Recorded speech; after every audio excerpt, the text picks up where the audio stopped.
네, 이번 시간은 배교는 구원과 상관이 있는가 하는 주제를 놓고 주제 강의를 하겠습니다. 데살로니가후서 2장 3절의 말씀을 보겠습니다. 아무도 어떤 모양으로든지 너희를 미혹하지 못하게 하라. 이는 먼저 배교하는 일이 이르지 않고 또 그 죄의 사람 곧 멸망의 아들이 나타나지 않고서는 그날이 오지 아니함이라. 성경에서 한 번 말씀하고 있는 배교라는 단어, 데살로니가후서 2장 3절에 나오고 있는데, 이것은 특별히 대환란에 등장할 적그리스도를 가리키는 예언적인 말씀 중에 나오는 것이었습니다. 이것은 흔히 회자되는 용어이면서도 성경에 자주 등장하지는 않는 경우라는 것이에요. 그래서 우리가 관심을 많이 기울여서 이것을 살펴보고 이것에 대한 올바른 이 단어에 대한 올바른 정의를 내릴 적에 우리는 우리들 자신이 혹시 이런 배교에 휩쓸리는 일이 없도록 될 것이고, 또 다른 이들이 그렇게 된 것을 우리가 경고와 책망을 할 수도 있고 권면할 수도 있다는 것이에요.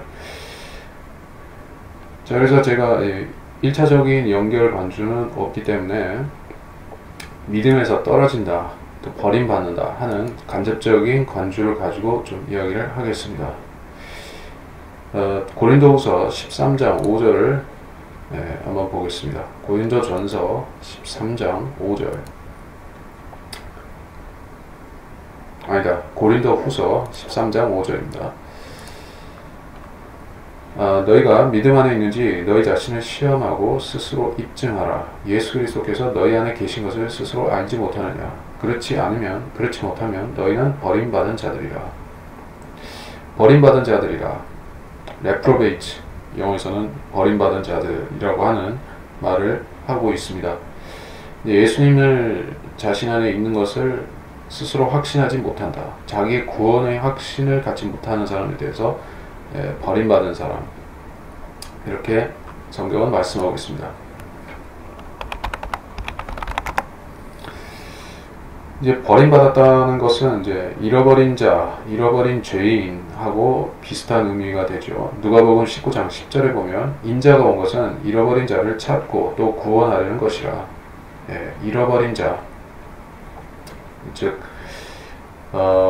하나님께서 그 사람을 사랑하시고 죄인을 구원하기 위해서 십자가에 죽으시고 죄값을 치러 주셨는데, 그 사람이 복음을 믿지 못하고 방황하다가 지옥에 떨어진다. 그러면 이제 길에서 이탈한 자, 잃어버린 자, 그러한 의미가 성립이 되는 것이죠. 그래서 버림받은 사람, 버림받은 죄인이라는 것은 한마디로 말해서 불신자 그 자체를 이야기하는 것입니다. 그런데 고린도후서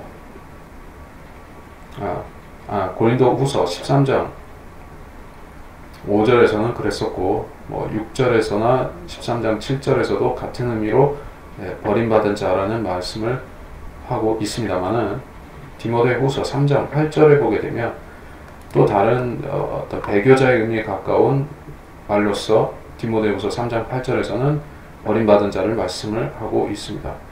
디모데후서 3장 8절,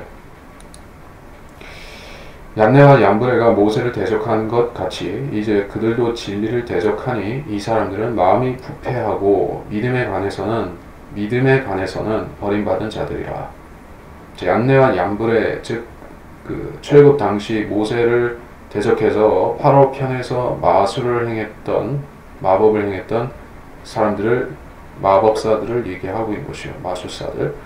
그들이 믿음에 관해서는 버림받았다, 이렇게 얘기하고 있어요.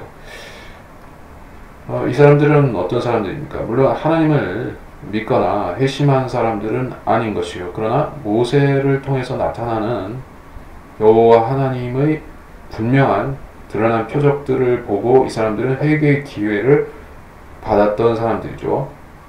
파라오나 그 기적을 목격한 다른 이집트 사람들도 마찬가지였던 것입니다. 근데 이들은 오히려 하나님의 표적을 대항해서, 모세를 대항해서 자기들의 마귀의 능력을 힘입어서 표적을 행하고 그 마술을 통해서 모세를 이기려고 했던 것이요. 그러므로 이 얀네와 얀브레는 믿음을 가질 수도 있었지만 믿음을 버린 사람들, 믿음이 그들의 마음을 녹화하고 마음을 열려고 했지만은 오히려 굳게 닫아걸고 믿음을 저버린 사람들, 그래서 버림받은 사람들이라는 말씀을 얘기하고 있습니다. 이것은 하나님을 믿을 기회를 분명히 부여받았지만 거부한 사람들이라, 이런 의미가 될 수 있겠죠. 디도서 1장 16절에 또 한번 보겠습니다. 디도서 1장 16절. 그들이 하나님을 안다고 고백하나 행위로는 부인하나니 가증한 자요 불순종하는 자요 모든 선한 일에 버림받은 자들이라. 그래서 그리스도인들 가운데서 이런 자들이 있다. 어떤 자들인가? 그러니까 정상적이고 상식적인 차원에서 그리스도인들이 해야 되는 일들은 복음 전파와 진리 지식을 가르치고 또 스스로 공부하는 일이죠. 근데 그것을 벗어나서, 그래서 디도서 1장에 쭉 보게 되면 헛된 말을 한 자들, 불복종하는 자들이 있고, 더러운 이익 때문에 가르치시면 안 되는 것을 가르치는 자들이 있다. 거짓말쟁이들이 있고, 꾸며난 이야기를 가르치는 자들과 사람들의 계명들에 사람들의 귀를 가려운 귀를, 그들의 거짓 교리와 사람들이 계명을 가지고 사람들의 귀를 끌어모은 자들이 있다. 그런 자들이 바로 모든 선한 일에 버림받은 자들이라. 자, 이것도 역시 믿음에 관해서는 버림받았다. 아까 그 말씀과 마찬가지로 디모데후서 3장 8절과 마찬가지로 특정 대상에 대해서 지칭하고 있죠. 믿음에 관해서 버림받았다. 믿음을 버렸다. 그리고 선한 일에 대해서 버림받은 자들이다. 즉 행위와 믿음이 이제 모순을 이루는 그런 크리스찬들을 이야기를 하고 있습니다. 자, 이것은 구원받은 사람도 해당이 될 수가 있겠죠. 사실 구원받은 사람이면서 이렇게 하는 것이 버림받은 자들 중에서 가장 비참한 자들이라고 할 수 있겠죠. 구원을 받았으면 그 사람이 영적인 지각이 눈이 띄어졌기 때문에 성령의 명령에 권면에 복종하고 성경 말씀대로, 하나님 말씀대로 행하고 말씀대로 실천하고 살 수가 있는데 그걸 거부한다. 오히려 역행해서 믿지 않는 자들보다 악한 행실을 한다 했을 적에 이 사람들이 바로 모든 선한 일에 버림받은 자들이다 말할 수가 있겠죠. 이상에 우리가 살펴본 내용들 가운데서 이제 배교에 해당하는 그 접점을 우리가 볼 수가 있죠. 하지만 그것들이 완전하다고 말할 수는 없겠습니다. 왜냐하면 크리스천이 도덕적, 영적 행위면에서 타락하고 또 해서는 안 될 일을 하고 또 믿음을 일부 또는 상당 부분 부인할 수가 있겠습니다만은 그 사람이 완전히 부인한다.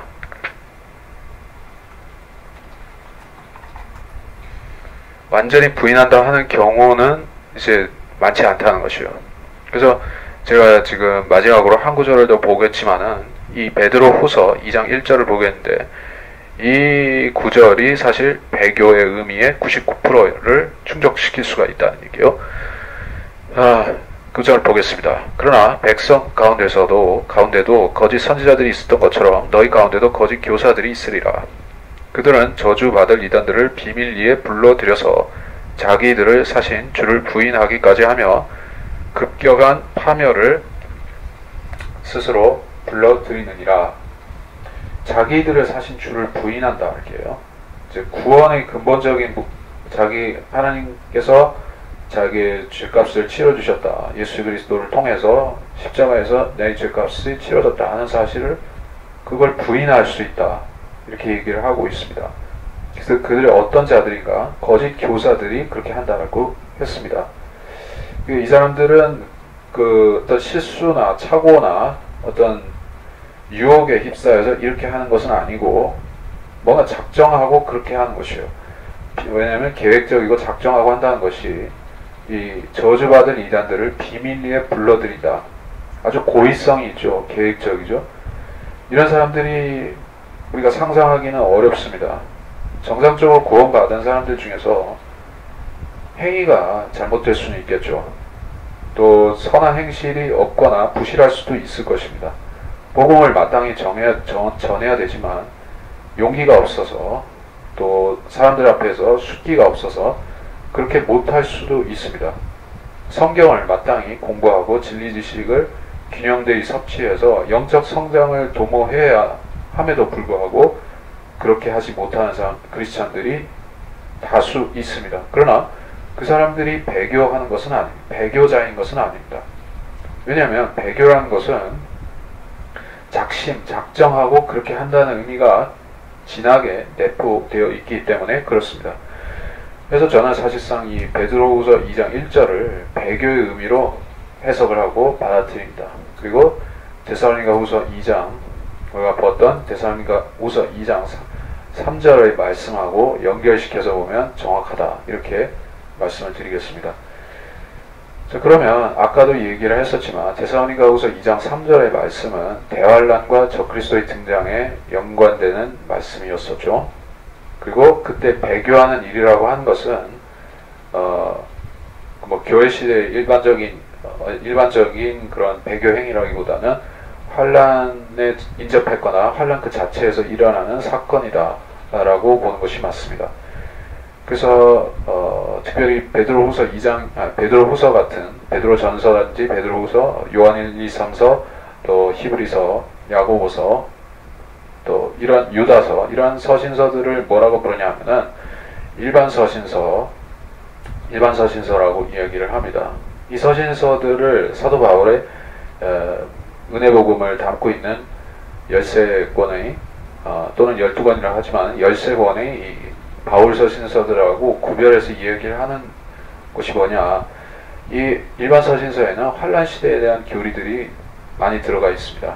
환란 시대의 교리라고 하면 한마디로 오로지 믿음으로 말미암아 은혜로 구원을 받는다는 그것이 아니고, 구원을 받는 것은 믿음으로 받는 것이지만은 그때 행위가 잘못되면 구원을 잃어버릴 수도 있다, 잃어버린다 하는 내용들이 특별히 히브리서, 야고보서나 또는 이제 요한 1서에도 있고 유다서에도 그런 함축적인 내용들이 또 직설적으로 나오기도 하고, 그래서 그런 전반적인 구원의 행위 요소가 들어가는 부분이 바로 사도 바울 서신서와 일반 서신서의 큰 차이점인 것입니다.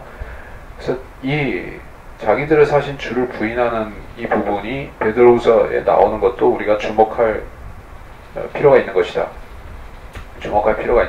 물론 이 말씀은 지금 이 시대의 이단을 세우는 자들, 거짓 성경 교사들과 거짓 자칭 선지자들과 자칭 유대인들과 그 외 그러한 부류들을 가리키는 말도 될 수가 있습니다.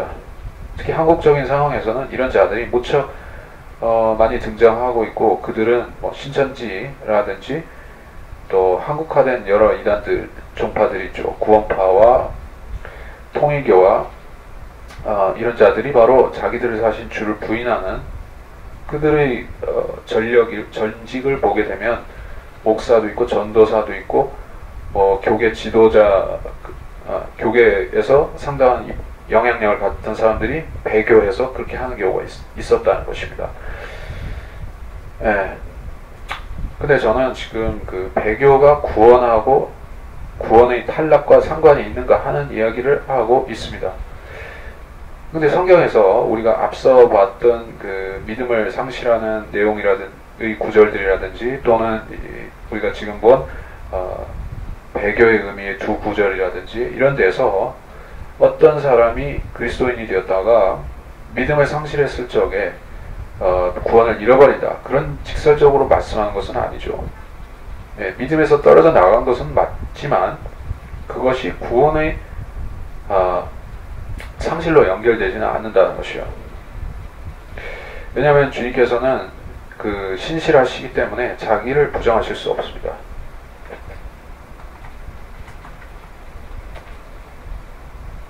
그 말씀이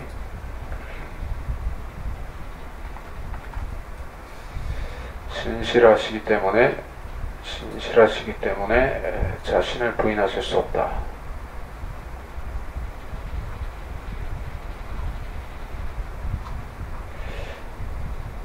로마서가 아닌가. 아니다. 제가 그 준비를 했어야 되는데, 자신을 부인하실 수가 없습니다. 하나님께서는 복음을, 십자가의 은혜의 복음을 유대인들에게만 주신 것도 아니고 2000년 전에 당대의 죄인들한테만 주셨던 것도 아니고, 우리가 2000년에 걸쳐서 모든 시대에 그동안에 걸쳐서 모든 민족들에게 주셨죠. 그러니까 우리들 한국 사람들도 마찬가지지만은 우리가 십자가의 복음을 접하는 경로와 상황과 우리의 입장은 다 틀린 것이요. 하지만 공통점이 있죠. 공통점. 그 복음의 능력이, 즉 십자가에서 흘려진 예수 그리스도의 피의 능력은 시대를 불문하고 동일하다는 것 하나하고, 또 한 가지는 우리들 자신이 어떤 시대에 속해서 어떤 외양을 하고 살아가고 있든지 간에 짓고 있는 죄들과 우리 마음속에 있는 죄성이라는 것은 대동소이하다. 아담으로부터 물려받은 그 죄성에 관한 부분은 전혀 어떤 새로워지는 것이, 바뀐 것이 없다는 것을 우리가 알아야 되는 것이요. 그러면 복음을 믿고 구원을 받는다는 것은 모든 시대 모든 인간한테서, 적어도 신약시대에 우리 모든 죄인들한테 있어서는 동일한 문제로 되는 것입니다. 그래서 복음을 믿었다면 일어나는 결과도 똑같은 것이에요. 어떤 사람들은, 그러니까 지나치게 인간의 의에 대해서 집착을 가지고 있는 사람들 같은 경우에는 어떤 사람이 그리스도인이 됐다는 것 자체에 대해서 너무 의미를 부여하려고 하는 그런 것이 또 있습니다. 그러니까 자신의 과거 행실로부터 돌이켜서 그리스도인의 성령의 행실 안으로 돌이킨 것은 잘한 것이지만 그 행위 자체가 하나님께 인정을 받고 안 받고는 개인적인 것이죠. 근데 어떤 순교라든지 어떤 그리스도인의 고난을 받는다든지 물론 칭찬은 받을 수 있는 일입니다. 또 신앙인들의 그러한 위대한 고난들에 대해서 우리가 경청하고 우리가 잘 볼 필요가 있습니다. 그러나 그것을 그리스도 이상으로 높이게 되면 문제가 생기는 것이에요. 그래서 로마 제국의 박해, 또 로마 캐토릭의 박해, 그런 박해를 통과했던 사람들은 위대한 크리스찬이지만은 이 시대에 평범하게 하나님을 섬기고 평범하게 자기들의 기본적인 일들을 하고 있는 크리스찬들은 그 사람들은 한심하다든지 이렇게 생각할 수가 있는 것이요.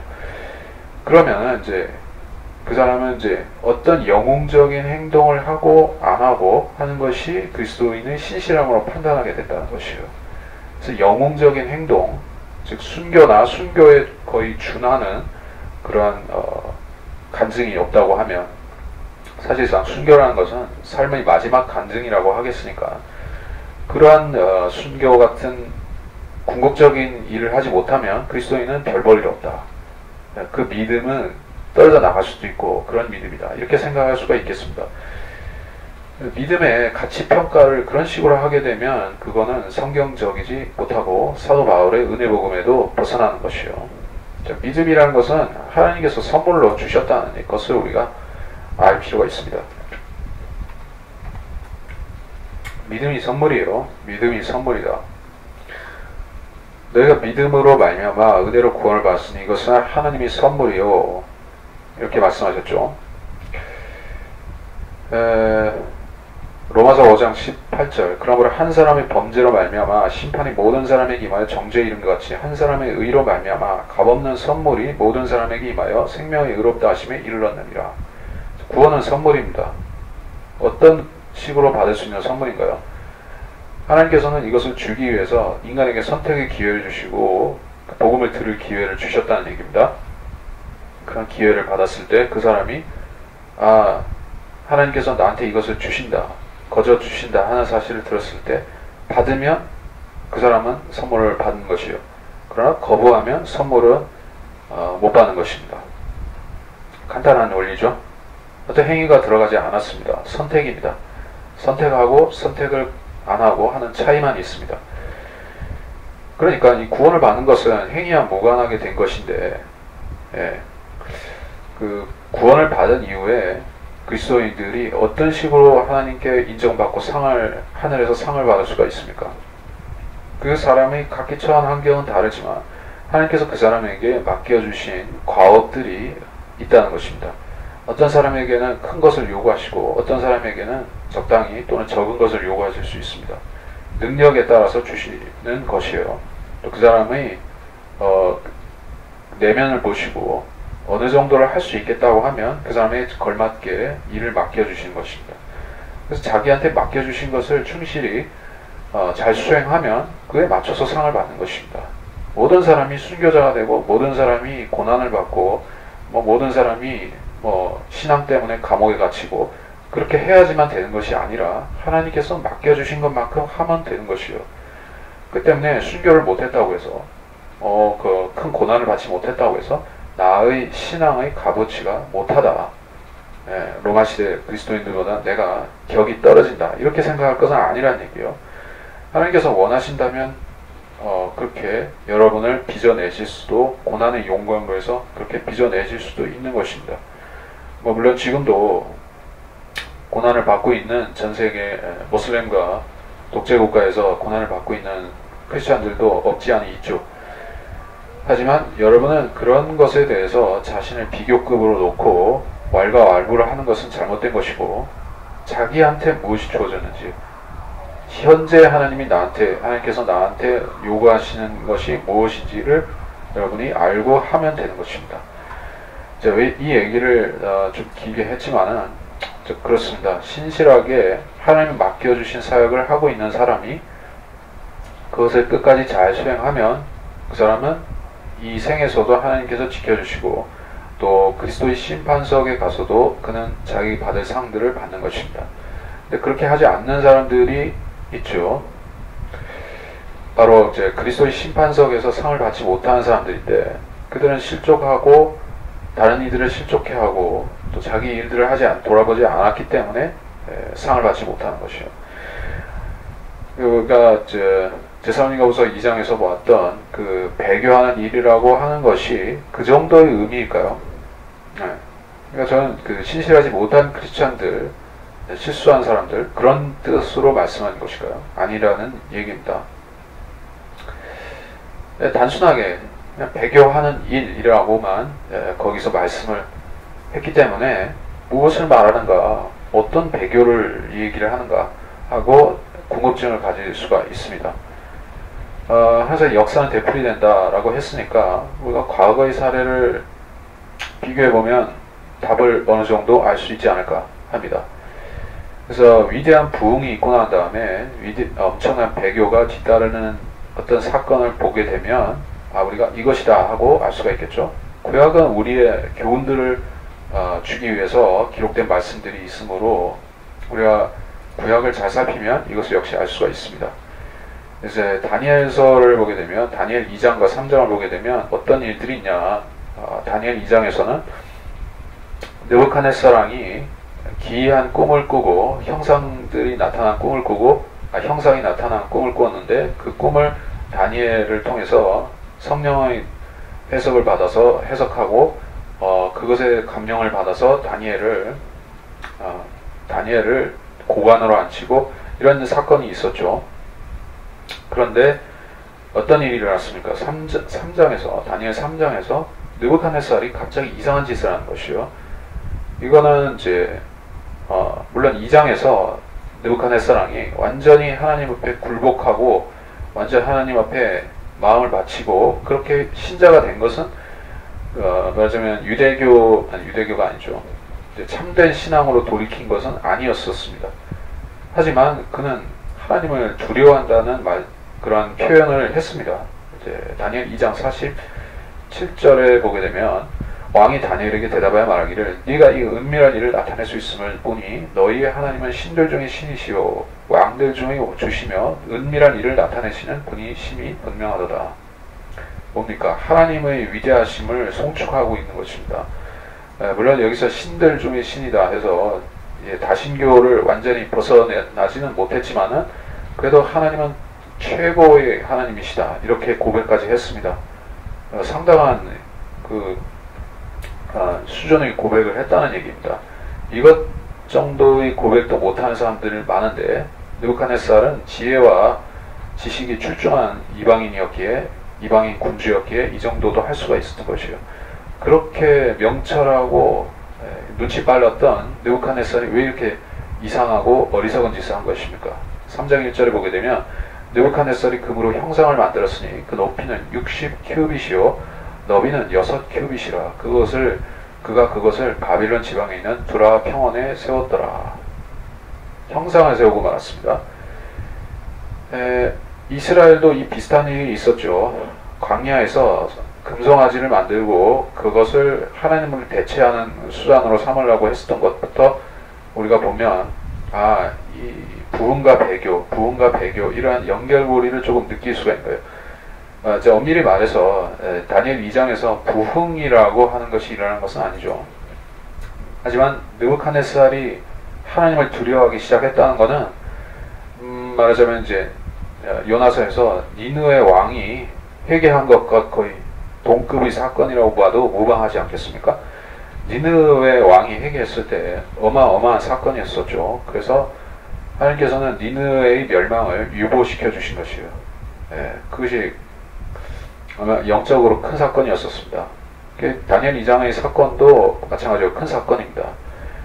당시 세계를 제패하고 있던 대제국, 바벨론 제국의 군주가 갑자기 이스라엘의 하나님을 높이고 그분께 복종을 하게 되었다는 것은 이것은 이제 역사적으로 큰 사건인데 마귀가 이 세상을 지배하고 있죠. 공중권세의 통치자로서 마귀는 세상 왕들의 마음을 사로잡고 그들을 장악하고 있습니다. 그래서 마귀는 즉시 미혹을 역사한 것이요. 그래서 느부갓네살의 의지를 움직여서 형상을 만들게 하고 말았습니다. 역사적으로 너무나 이런 일들은 우리 그 일제시대 신사참배도 그렇고 반복이 되어 왔었습니다. 그래서 많은 해석에서 그 데살로니가 후서 2장의 사건을 부흥 뒤에 배교가 있는 것이 아니냐 이렇게 이해하기도 합니다. 그러면 이 사건이 우리 시대, 교회 시대에 있을 부흥에 이은 그 직후의 배교를 말하는 것일까요? 아니면 환란 시대에, 그러니까 즉 7년 환란 때에 있었던 부흥에 이어지는 배교일까요? 이것이 지금 시대의 것이든 환란 시대의 것이든 어쨌든 일종의 부흥 뒤에 이어지는 배교라는 것은 의심의 여지가 없을 것 같습니다. 그렇게 보는 것이 맞을 것 같습니다. 환란 시대의 부흥이라고 하면 여러분이 조금 어색하게 생각할 수 있겠죠. 왜냐하면 우리가 일반적으로 생각할 때 계시록을 봤을 적에 환란 시대에 무슨 부흥이 있겠느냐, 다 이제 무너져가고 심판만 가득하고 죽음이 있고 또 전쟁이 있고 그런 아비규환으로만 생각을 하지 않겠습니까? 또 실제로 그것이 맞는 부분이 있고요. 하지만 전적으로 다 그런 것만은 아닙니다. 환란 시대에도 신앙과 비신앙, 정의, 진리와 비진리, 어떤 참된 교리와 마귀 교리의 충돌과 그 싸움이 계속해서 일어나는 것이요. 그걸 우리는 이 시대의 영적 전쟁이라고 부르죠. 그리스도인들 안에서도 일어나고 교회와 세상 간에서도 일어나는 전쟁을 말합니다. 이 전쟁은 사실 인류가 이제 선악과로 인해서 이제 세상에 죄를 가져온 이래 계속 되풀이되고 있는 영적 전쟁인데, 그것이 지금은 이제 그리스도의 몸된 교회를 통해서 마귀의 세력과 이제 그리스도의 몸 간의 충돌로 비화되어서 진행되고 있죠. 근데 여기서 말씀하고 있는 배교라는 것은, 2장 3절에서의 배교라는 것은 누구를 대상으로 하는 것이냐 하는 것을 누구가 배교하는 것이냐, 이걸 먼저 알 필요가 있겠습니다. 환란 시대의 일들이라고 하면 우리가 그걸 정확하게 알 필요가 있습니다. 2장 1절부터 좀 보면, 형제들아 우리 주 예수 그리스도의 오심과 그 앞에 우리가 함께 모이는 일에 관하여 이제 너에게 간구하노니, 영어로나 말로나 또는 우리에게서 받았다고 하는 편지로나 그리스도의 날이 가까웠다고 마음이 쉽게 흔들리거나 두려워해서는 안 될 것이라. 이러고 나서 2장 3절에서 배교한 일에 대해서 말씀하죠. 2장 1절에서 우리 주 예수 그리스도의 오심을 먼저 말했습니다. 언제 오시는 거죠? 언제 오시는 것이죠? 고린도전서 15장에 말씀하셨던 것과 같이 또 이제 데살로니가전서 3장 데살로니가전서 4장에서 말씀하셨던 것 같이 환란적 휴거 때 공중재림으로 임하시는 것을 말하는 것이죠. 그때 우리가 주 앞에 모인다는 것입니다. 2장 1절에서 먼저 휴거를 말씀하고 있지 않습니까? 그 앞에 모이는 일을 얘기를 했잖아요. 그리고 나서 2장 2절에서는 이러이러하기 때문에 그리스도의 날이 가까웠다고 두려워하지 말라라고 했습니다. 그리스도의 날이 무엇이 분기점이 되고 있다는 게요. 이것과 저것을 나누고 있다는 게요. 무엇을 나누겠습니까? 우리 시대, 즉 은혜 복음의 시대와 환란 시대, 7년 환란 시기를 나누는 것이 바로 우리 주 예수 그리스도의 오심과 그 앞에 우리 모이는 휴거 사건인 것입니다. 그리고 나서 2장 3절에 가서 배교하는 일과 멸망의 아들 죄의 사랑, 이 이야기가 나오기 시작한 것입니다. 그러면 우리가 순차적으로 읽으면 그렇게 되죠. 휴거가 있고 이제 환란이 시작되고 2장 3절에서는 배교가 일어나고 있다. 배교. 좀 더 보면 2장 4절에서는 뭐냐? 그는 대적하는 자며 또 하나님이라고 불리는 모든 것과 숭배받는 대상 위에 자신을 높여 하나님의 성전에 앉아 하나님처럼 보여 자신을 하나님이라고 하느니라. 뭡니까? 후 3년간에 적그리스도가 행할 일을 나열하고 있는 것입니다. 적그리스도는 특징적인 행동을 할 텐데 멸망이 가증한 것을 세우는 일을 하죠. 어디에서 합니까? 예루살렘의 성전이 제3성전 재건될 그곳에 자신의 형상을 세우는 일을 합니다. 자기가 또한 거기에 지성소에 앉아서 자신을 하나님이라고 보이고 선포하는 일을 하는 것입니다. 그 일이 언제 일어납니까? 다니엘의 70째 주라고 하는 이제 예언적인 마지막 7년의 기간에 일어나는데 바로 그 중간인 것이죠. 중간에. 그래서 그때 유대에 있는 자들은 산들로 도망하고 피난 가야 되고 이런 말씀들이 마태복음 24장에 나오죠. 마태복음 24장에 나옵니다.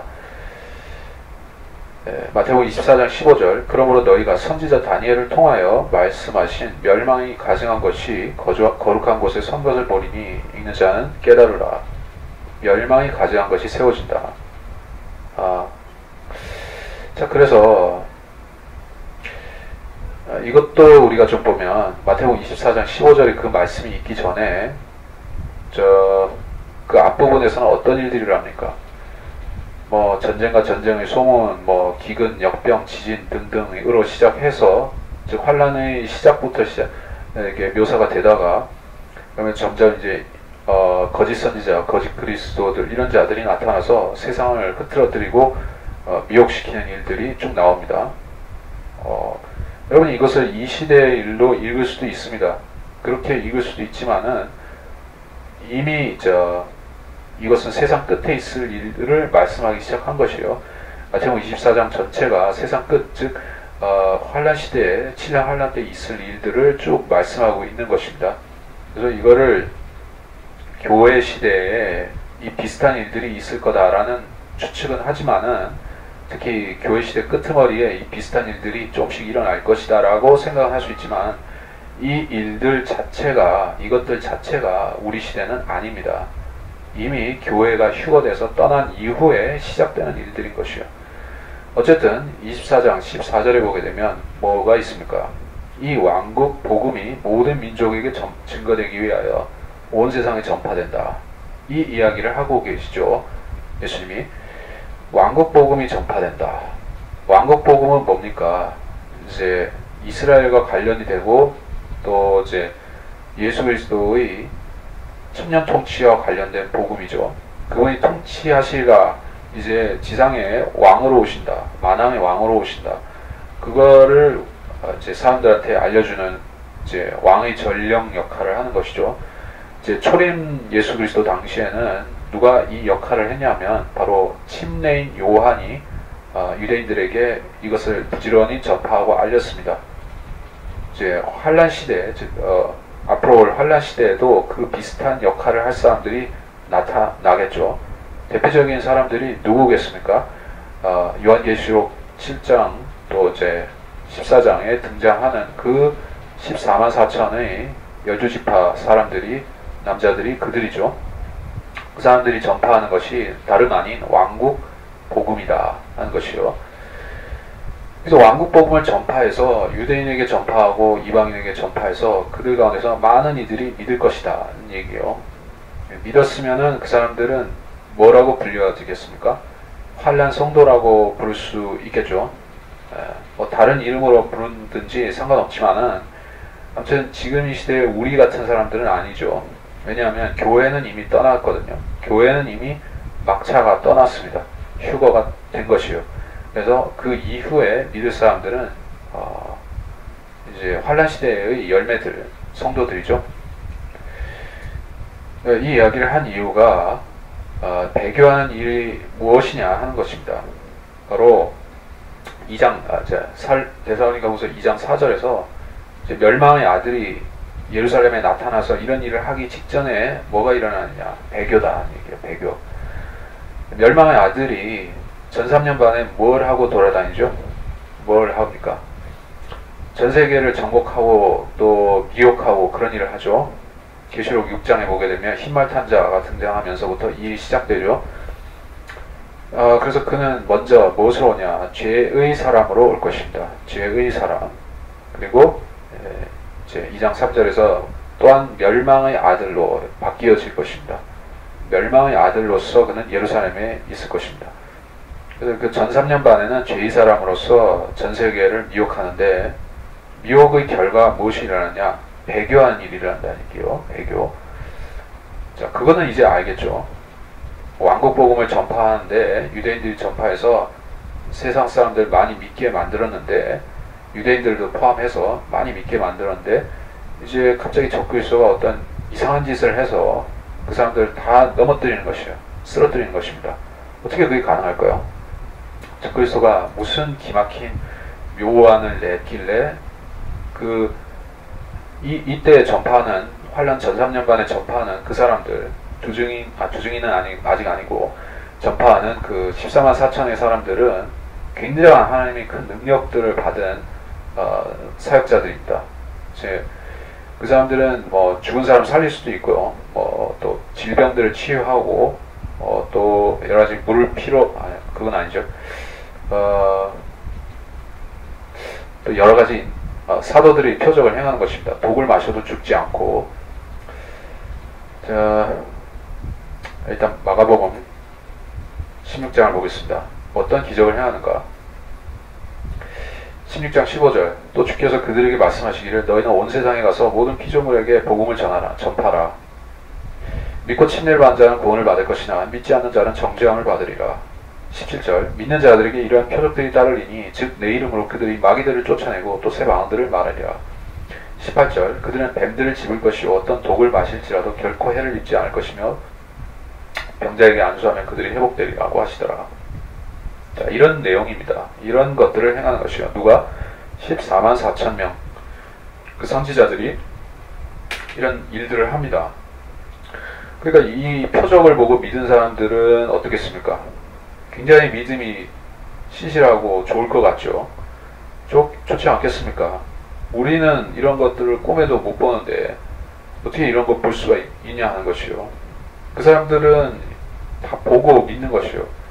저 사람들은 실질적으로 하나님의 사역자들이구나, 선지자들이구나, 무시무시한 능력도 행하고 또 엄청난 은혜로운 일도, 능력도 행하고 하는 걸 보면서 마치 예수님 초림 당시에 주님께서 이적을 행하시자 수많은 사람들이 주님 주변을 따라왔던 것처럼 주님께 병고침을 받기 위해서가, 주님의 가르침을 들어보려고 해서가 구름대같이 사람들이 주님 주변으로 몰려왔었죠.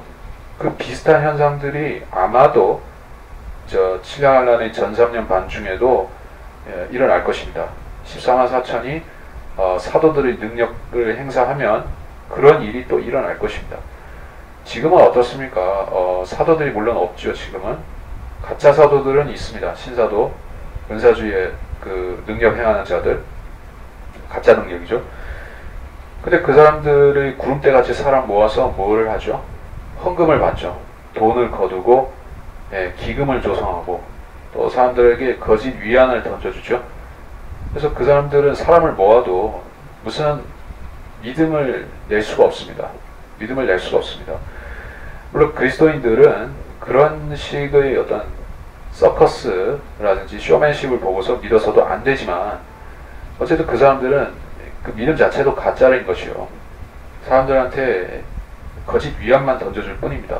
하지만 환란 시대에 등장할 14만 4천 명은 진짜를 행하는 것이요. 진짜 병을 고치고 진짜 마귀를 쫓아내고 진짜 죽은 자도 살려주고 그렇게 하는 것입니다. 자, 그래서 이런 사람들이 믿었다가 배교하면 그 받을 형벌, 대가도 클 수밖에 없겠죠. 그래서 그 히브리서 같은 데 보게 되면 믿음에서 떨어져 나가서 망하는 사람들이 진짜 혹독한 대가를 치르게 된다. 매우 혹독한 대가를 치를 수밖에 없다 라고 이야기를 합니다.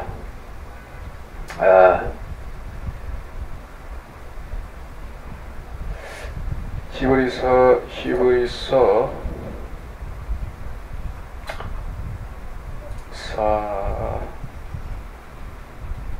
4장. 그러므로 우리가 그 안식, 히브리서 4장 11절, 그러므로 우리가 그 안식에 들어가도록 힘써야 하리니 이는 아무도 똑같은 믿음 없음의 본에 빠지지 않게 하려 함이라.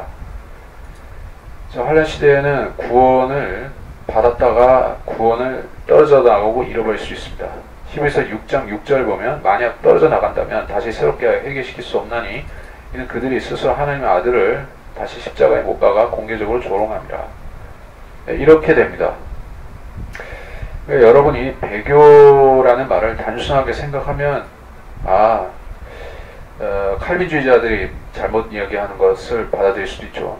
어떻게 말합니까? 칼빈주의자들은 구원의 보장이라고 했을 때에 그 사람들은 그 구원을 받았다가 잃어버리는 일은 상상도 할 수 없다. 왜냐하면 이미 선택을 받은 사람인데 어떻게 그게 선택이 철회가 될 수는 없는 것이다. 하나님의 선택은 영원하기 때문에 한번 구원받기로 정해진 사람은 취소되면 안 된다는 생각에서 그들은 배교하는 일에 대해서 이상한 해석을 한 것이요. 배교하는 사람은 원래 구원 못 받은 사람이다.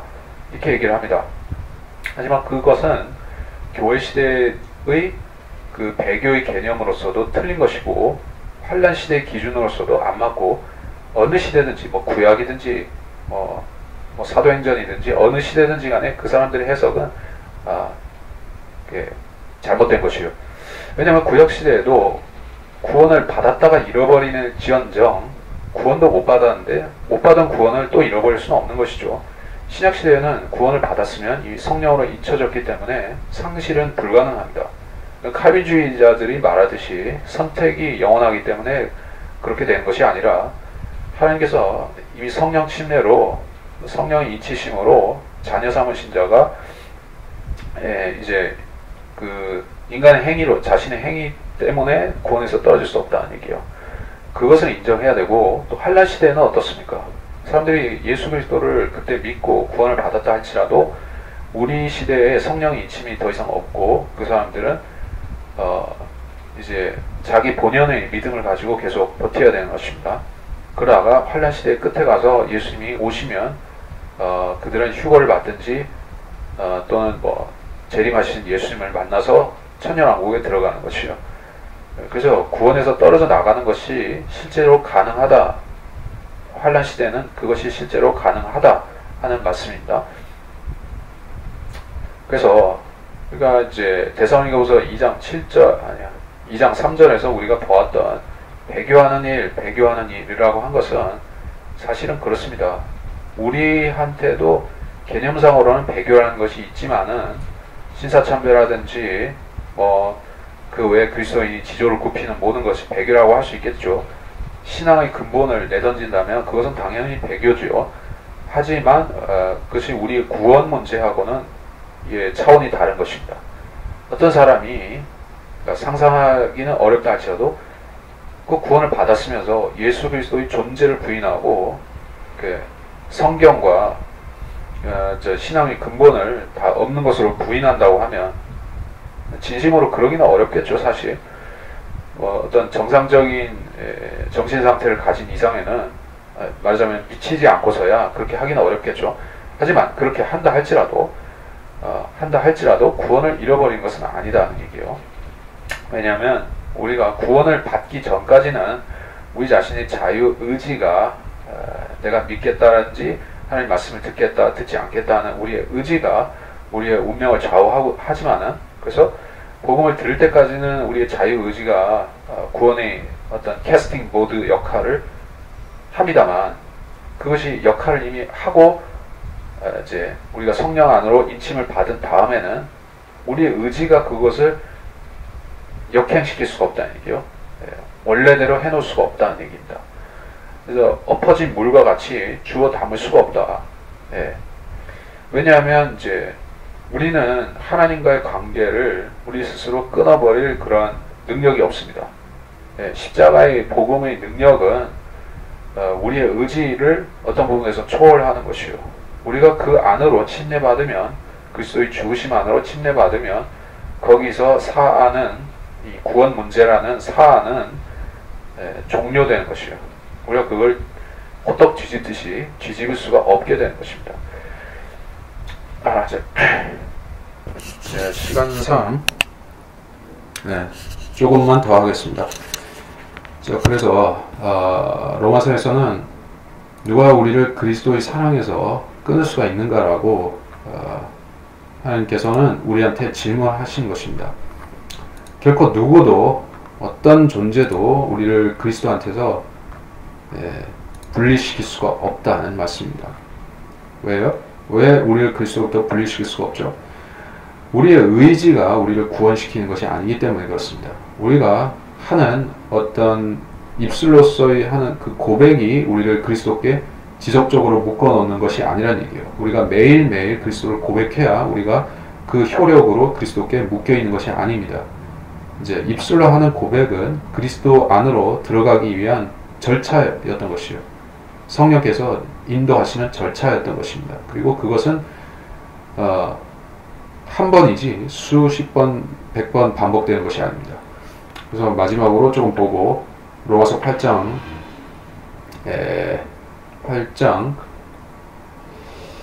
31절로부터 몇 절 보겠습니다. 로마서 8장 31절로부터 그렇다면 이런 일에 대하여 우리가 무슨 말을 하리요? 하나님께서 우리를 위하신다면 누가 우리를 대적하리요? 자기 아들을 아끼지 아니하시고 우리 모든 사람을 위해 내어주신 분이 어찌 그 아들과 함께 또한 모든 것을 우리에게 값없이 주시지 아니하겠느냐? 하나님께서 택하신 자들에게 누가 혐의를 씌우리요? 의롭다 하시는 분은 하나님이시니라. 누가 정죄하리요? 죽었다 다시 살아나신 분은 그리스도시라. 그분 또한 하나님의 오른편에 계셔서 우리를 위해 중보하시느니라. 그리고 이제 마지막 38절과 39절을 보면 내가 확신하노니 사망이나 생명이나 천사들이나 정사들이나 권세들이나 현재 일들이나 다가올 일들이나 39절 높음이나 깊음이나 어떤 다른 피조물이라도 우리를 그리스도 예수 우리 주 안에 있는 하나님의 사랑에서 떼어놓을 수 없으리라. 자, 구원을 잃어버리지 않는 것이 이만큼 확정적으로 말씀하셨습니다. 어느 정도 확정적이냐? 사망이나 생명이나 여러분이 생사 여부하고 언제 어떻게 살다 어떻게 죽고 하고 상관이 없어졌습니다. 구원을 받았다면 여러분이 육체적인 부분하고 상관이 없습니다. 천사들, 정사들, 권세들, 하늘에 있는 어떤 선한 천사든지 악령이나 마귀들이든지 어떤 영적 존재들도 여러분의 구원 문제에 대해서 터치할 수 없다. 현재 일들, 다가올 일들, 이건 여러분 자신하고도 상관이 있는데 여러분이 내일 무슨 말을 하고 여러분이 일주일 뒤에 무슨 행동을 하고 여러분이 한 달 뒤에 하나님을 원망하고 여러분이 뭐 1년 뒤에 그리스도에 대해서 불경스러운 생각을 했건 뭐 불충한 생각을 했건 그것과는 상관이 없다는 얘기예요. 현재 일들이나 다가올 일들이나 현재와 미래가 상관이 없습니다. 이거 굉장히 넓은 의미에서 포괄적으로 말씀하신 것이에요. 성령께서 그만큼 그러니까 여러분한테 자신감을 주시기 위해서 이런 말씀을 하신 것입니다. 그러니까 구원의 보장 얘기를 저는 하고 있는 것인데 그 무엇도 여러분을 그리스도께 분리시킬 수 없다는 말씀을 하셨습니다. 자, 어떤 개혁교회 목사들인지 간에 칼빈주의를 근간으로 삼아서 구원의 보장을 믿는 사람들은 이러한 구절들에 대해서 어떠한 감흥을 느끼지 못하는 것이요. 왜냐하면 그들은 자신들의 구원이 창세 이전에 이미 하나님의 주권에 의해서 확정되어서 그들은 그 과정을 밟아갈 뿐이라고 생각합니다. 그래서 이제 자기들의 생애 중에 그리스도를 고백해서 이러한 하나님의 인치심과 하나님의 보장하신 가운데로 들어왔다는 어떠한 감격도 그들은 경험하지 못하고 살아간다. 다시 말해서 칼빈주의자들의 태반은 구원조차도 받지 못했지만 설령 구원을 받았다 할지라도 구원의 감격을 느끼지 못하고 살아간다는 것입니다. 그래서 그런 사람들은 그 구원의 보장의 교리가 얼마나 소중하다는 걸 느끼겠습니까? 전혀 느낄 수가 없죠. 뭐 언제든지 엿바꿔 먹을 수 있는 교리로 생각하지 않겠습니까? 그러니까 이 칼빈주의자들과 알미니안주의자들 사이에서 물물 교환이 수시로 일어나는 것이에요. 자기들 교리를 이리 바꿔쳤다 저리 바꿔쳤다가 이렇게 조합했다가 저렇게 조합했다가 막 바꾸는 것이에요. 심지어 완전히 버리고 알미니안으로 갈아타 버린다든지 실제로 그렇게 하는 장로교회 목사들이 너무나 많습니다. 장로교회 전도자들과 장로교회 설교자들이 너무나 많아요. 그들은 자기들의 그 칼빈주의 교리가 엿바꿔 먹을 가치도 없다는 것은 압니다. 근데 성경에, 신약 성경에 사도 바울의 서신서들에 이러한 주옥 같은 말씀이 나오는 것은 그들이 뭐 알고도 모른 채 하든지 몰라서 모르든지 간에 그들은 이것을 믿지 않는 것이요. 자, 이제 구원의 보장 얘기를 하려고 이거는 한 건 아니었지만 제가 배교의 이야기를 하다가 여기까지 같이 다루게 되었습니다. 그래서 다시 데살로니가후서 2장 4절로 2장 3절로 돌아와서 마무리를 짓겠습니다. 먼저 배교한 일이 이르지 않고 이 일의 시작, 시초는 어쨌든 하나님의 백성들이 신앙으로부터 떨어져 나가서 마귀에게 허점을 내어 보임으로써 그러니까 마귀의 세력은 큰 승리를 거두고 자신들이 뜻대로 하게 되는 것입니다. 이건 교회 시대에도 우리가 충분히 교훈을 얻을 수 있는 말씀이죠. 왜 그렇습니까? 계시록 2장과 3장에 걸쳐서 쭉 보게 되더라도 교회 시대에 대한 우리 교회 시대에 대한 많은 말씀들을 보게 되면 성도들의 배교, 거짓 교리들을 수용하는 것, 발라함의 교리를 수용하고 이제 또 뭔가 니콜라파를 수용하고 이세벨을 수용하고 이런 일들을 통해서 교회가 마귀에게 허실을 내보인 것이요. 거기서 출발해서 마귀는 성경을 부패시키고 변질시키고 교회의 모든 부분에 신비 종교를 침투시켜서 이제 모든 교리를 마귀의 사탄의 교리로 바꿔놓는 것입니다. 그래서 사탄의 교회가 1900년, 1800년 넘게 만들어진 사탄의 교회가 우리가 보다시피 로마 카톨릭인 것입니다. 자, 그들은 어떻게 보면 배교라는 과정을 아주 옛날에 통과한 집단이죠. 그들의 선조들, 첫 번째 그들의 창시자들은 한때 그리스도인이었고, 한때 성경 교사들이었고, 한때 뭐 교부들이라고 불렸을 수도 있고, 그런 위대한 성경 교사들로서 알려졌겠지만은, 그들이 결국 뭐에 동참하다 보니까 마귀의 이제 거짓 기독교에 동참하고 정치와 타협하고, 그렇죠? 콘스탄틴이 정치화된 기독교를 만들 때 거기에 들어가서 결국 로마 카톨릭을 형성한 것입니다. 한국의 제도 교회들은 상시 그렇게 될 위험에 노출되어 있는 사람들인 것입니다. 예, 그러니까 개인의 의지, 개인의 신앙의 정절, 지조, 또 자기 주관, 물론 신앙인은 자기 주관이라기보다는 성경대로 하는 것이 최우선이지만은 어쨌든 자기 결정권이 없는 사람들이 배교하기가 더 쉽겠죠. 왜냐하면 상명하복의 체제, 로마 카톨릭과 마찬가지로 교단 교회도 위에서 시키면 따라서 하는 그 체제에서는 배교가 매우 자연스럽고 빨리 전파되게 되는 것이죠. 그래서 우리는 우리 시대의 배교는 어떤 배교입니까? 성경을 버리고 바른 성경을 떠나는 것이 배교입니다. 그러한 배교는 20세기에도 일어났고, 물론 19세기부터 시작됐지만 20세기에 주종을 이루다가 지금 우리 시대에는 또 그 성경도 버리고 이제 믿음의 근본의 교리도 다 버립니다. 이제 예수 그리스도를 통한 구원을 거부하고 인간의 행위 구원, 휴머니즘 그런 쪽으로 또 뉴에이지 그런 쪽으로도 발전을 한 것입니다. 그래서 우리 시대의 배교는 점점 악화되고 이제 악성 종량화되고 있다. 하지만 우리는 아직 희망을 갖고 있습니다.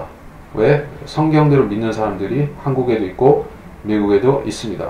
전 세계에 아직 있습니다. 그들은 바른 성경과 바른 교리, 바른 종말론, 그리고 시대와 시대를 구별해서 성경을 읽기 때문에 거짓 교리, 거짓 구원론을 거부하고 사람들한테 깨우쳐준다. 깨우쳐주기 때문에 사람들은 완전히 그 거짓에 휩쓸리지는 않고 어느 정도 분별력을 가질 수가 있는 것입니다. 그래서 우리가 사라지게 되면 어떤 일이 초래되느냐? 그때는 이제 새로운 교사들이 등장할 수밖에 없죠. 우리의 역할을 대신할 수 있는 그 무엇이 누군가가 올 수밖에 없죠. 바로 14만 4천 명이 등장하게 되겠죠. 그래서 그들의 역할은 우리하고는 다르지만 어쨌든 성경을 가르치고 성경을 세상에 전파하는 것은 위대한 사명이라는 것을 말씀을 드리겠습니다. 그리고 그 사명은 지키는 자들이 복을 받고 그 사명으로부터 떨어져 나가면 배교하면 그것은 시작하지 아니하면 못하게 된다.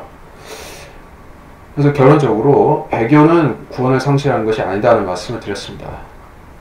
하지만 배교는 그리스도인들에게 있어서는 모든 상을 잃어버리게 만드는 원인이 된다. 말씀을 하면서 마치도록 하겠습니다.